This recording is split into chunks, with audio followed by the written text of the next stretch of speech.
Climate change के असरात तो पूरी आपकी जितने जितने भी आपके मुख्तलिफ सेक्टर्स हैं ना, उसमें आपका ज़राअत का सेक्टर, एग्रीकल्चर पे भी उसके बुरे असरात पड़ रहे हैं। मई और जून 2 गर्म तरीन महीने होते थे पाकिस्तान में कि जब गर्मी पड़ा करती थी, तो अब ये वो गर्मी का दौरानिया जो ना समर सीज़न आपका 2 महीनों या 3 महीनों से एक्सटेंड करके 4 महीनों पे तकरीबन चला गया है। क्लाइमेट चेंज के पीछे ज़ाहिर है ग्लोबल वार्मिंग है। ग्लोबल वार्मिंग क्यों होती है, उसके पीछे ज़ाहिर है कि जो जहरीली गैसेस का इखराज है फ़िज़ा में, carbon dioxide, sulphur oxide, nitrous oxide और मीथेन। दरख्त जो है ना, वो एक तरह से कहा जाता है ना, एटमॉस्फेयर के लंग्स हैं दरख्त। जैसे होता है दुनिया के कई ममालिक में, डेनमार्क में और किसी इस तरह और ममालिक में भी उसमें किया जाता है कि महीने में कोई एक दिन मतलब कार फ्री डे बनाएं आप बड़े शहरों में। ग्लोबल टेम्परेचर बढ़ने से फॉरेस्ट फायर इरप्ट होती है।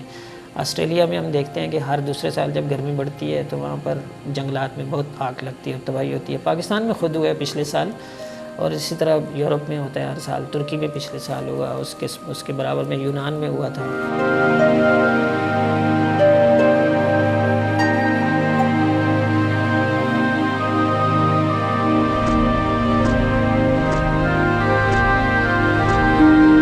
मौसमियाती तब्दीली जो एक बैनुल-अक़वामी सतह का मसला बन चुका है। गुज़िश्ता साल यानी साल 2022 जब पाकिस्तान ने खौफनाक सैलाब की तबाहकारियाँ फेस की,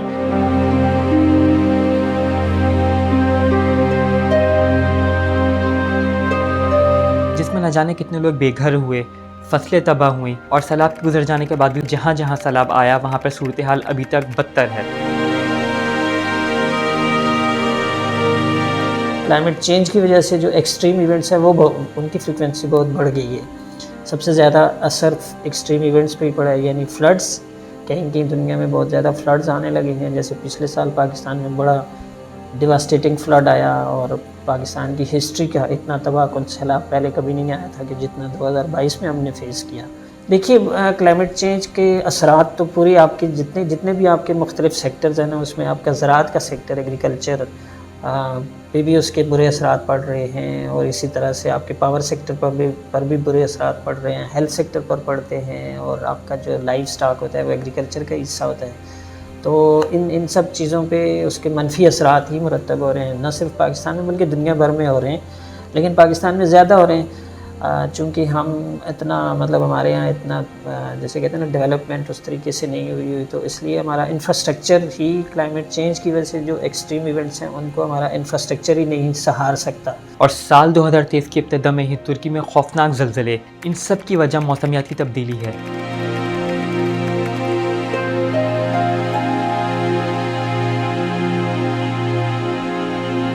और जैसे कि पाकिस्तान में गर्मियों का आगाज़ हो चुका है, और ये गर्मियाँ शुरुआत से ही कम नहीं, जबकि माहिरीन के मुताबिक जैसे जैसे गर्मी का ये सिलसिला आगे बढ़ेगा, साल 2023 की ये गर्मियाँ पिछले तमाम सालों के रिकॉर्ड तोड़ देगी।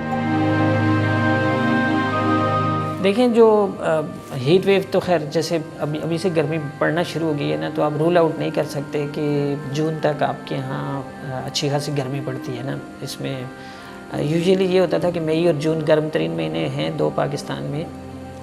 पिछले 30-35 साल की, 60 साल की जो हमने क्लाइमेट एक तरह से कुछ स्टेशनों की तो हमारे पास 100 साल से ऊपर का भी डेटा है, तो वो यही बताता है उसकी एनालिसिस की।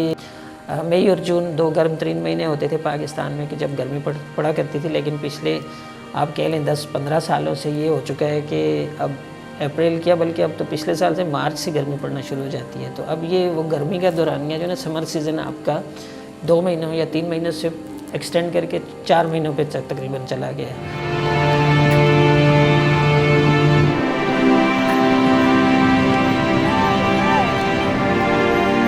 ओवरऑल एक ग्लोबली क्लाइमेट अगर चेंज हो रही है तो उसके असरात दुनिया भर के ममालिक पर पड़ सकते हैं। यानी ये नहीं हो सकता कि पाकिस्तान सारे इक़दाम उठा ले और यहाँ से कार्बन डाइऑक्साइड के अखराज ज़ीरो हो जाए, और इसी तरह से मीथेन गैस का जो अखराज है उसको भी आप ज़ीरो पर ले आएँ तो हम क्लाइमेट चेंज से बच जाएंगे। ऐसा नहीं होगा जब तक कि ग्लोबली इस पर काम नहीं होगा। कार्बन इमिशन बहुत कम से कम की जाए, माहौल अपने को साफ़ सुथरा रखा जाए, और जैसे होता है दुनिया के कई ममालिक में, डेनमार्क में और किसी इस तरह और ममालिक में भी उसमें किया जाता है कि हफ्ते में कोई एक दिन, महीने में कोई एक दिन, हफ्ते में नहीं तो महीने में कोई एक दिन मतलब कार फ्री डे बनाएं आप बड़े शहरों में कि आज कोई कार नहीं निकलेगी बाहर।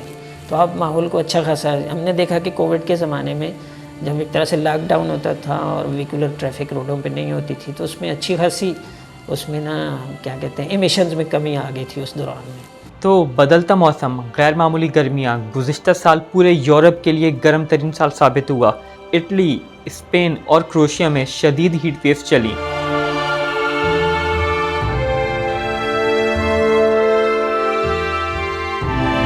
और यही नहीं, बारिशों की कमी से पूरे यूरोप में कहत पड़ा, जो कि 5 सदियों का बदतरीन कहत था। जर्मनी में भी पानी की सतह कम रही, जिससे शिपिंग सुस्त रही और हाइड्रो पावर जनरेशन बेइंतहा मुतासर हुई। और यही नहीं, गर्म और खुश्क हवाओं ने स्पेन के जंगलात में तक बड़े पैमाने पर आग लगा दी, जिससे इतना ज़्यादा कार्बन खारिज हुआ जो कि गुज़िश्ता 15 साल के किसी मौसम गर्मा में अभी तक नहीं हुआ। ग्लोबल टेम्परेचर बढ़ने से फॉरेस्ट फायर इरप्ट होती है।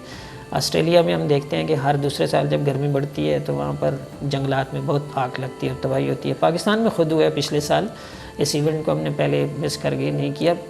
बलूचिस्तान के हमारा जो चलगोज़े का एक पूरा जंगल था, तो वो एरिया, उस एरिया में इतनी आग लगी, उसमें कुछ कंट्रीब्यूशन मतलब कुछ इसका भी था खासा कि बहुत ज़्यादा खुश्क साली थी। उससे पहले 3-4 महीने मुसलसल कोई बारिश बिल्कुल भी नहीं हुई थी और उसके साथ साथ टेम्परेचर्स बहुत बढ़ गए थे।